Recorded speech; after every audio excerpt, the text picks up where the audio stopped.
Kei te tipu haere te taupori Māori. He rangatahi ake, he mātau ake hoki te iwi Māori o tēnei wā. Engari he kore take ake ki te kōrero i te reo Māori. Tēnā i te iwi Māori o te whitu tau ki muri. He ai ki te tatauranga o te motu i whakahaere hiai i tēnei tau e whā irakati iwa te hekenga iho o te hunga kōrero Māori i Wainganui i te iwi Māori.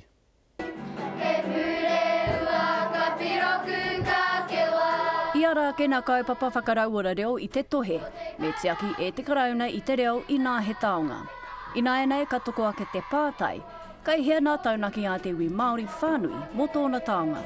For me, Te Reo Māori is for everybody, Aotearoa, and so for me, if there's a demand, we need to find facilities for our schools to be able to provide it for our children. E ai ki te kau te nui, kua ka hāke tātou te whai mātauranga.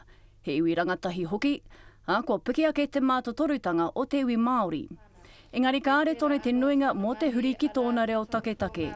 Ko heki iho nā tauira e haere ana ki nā whare urumaki reo, kai te tonua kētia nā tamariki ki nā kura pēnei ki tēnei, te kura o Ritimana.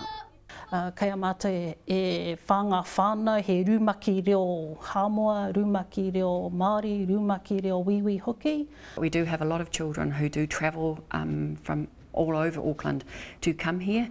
So I'm thinking then if their local school can't provide that option for them, for some whānau where going to the local school has to be the option for them, then maybe that's another reason then. So kids are coming out of kōhanga but they aren't able to continue in that pathway.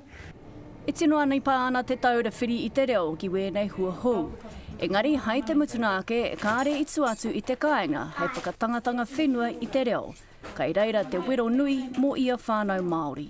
Ai, mō ētahi whānau, he tika tērā kōrero, engari mō ētahi atu kare rātou te tino mohio i o rātou whakapapa, me te reo, me te tikanga. Ara pēr, ko ngā kura, pēnei ki tēnei, he rautaki hei kawe tērā. Hei te taurua mano rua te kau, ko puta mai anō nā hua a tauranga Aotearoa, ki reira pea mōhio me nā ko piki anō nā whika. Pea to Melbourne, te karere.